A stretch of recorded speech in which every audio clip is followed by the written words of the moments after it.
રાજ્યમાં સ્થાનિક સ્વરાજ્યની ચૂંટણીની તૈયારીઓ શરૂ કરી દેવામાં આવી છે।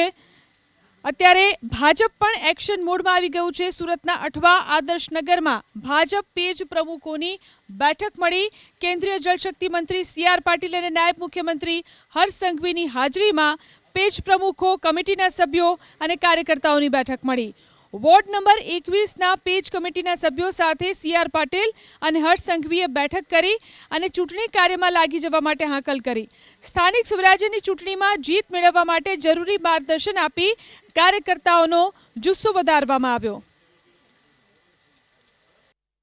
આજે મહાકાલી એજ્યુકેશનની અંદર માનનીય સી.આર. પાટીલ સાહેબ, રાજ્યના ડેપ્યુટી સીએમ શ્રી હર્ષભાઈ સંઘવી, શહેર પ્રમુખ પરેશભાઈ પટેલ સૌ પેજ નંબર બૂથ નંબર 69ની મુલાકાતે આવ્યા હતા અને સુરત મહાનગરપાલિકાની ચૂંટણી આવી રહી છે, લોકોને પૂરજોશથી કામ કરવા માટેની અપીલ કરી છે અને સૌ કાર્યકર્તાનો ઉત્સાહ વધારે છે। મોટી સંખ્યાની અંદર સૌ કાર્યકર્તા અહીંયા ભેગા થયા હતા, એમનું અભિવાદન કર્યું ને અમને ઇલેક્શન માટેની થોડી માહિતી આપી।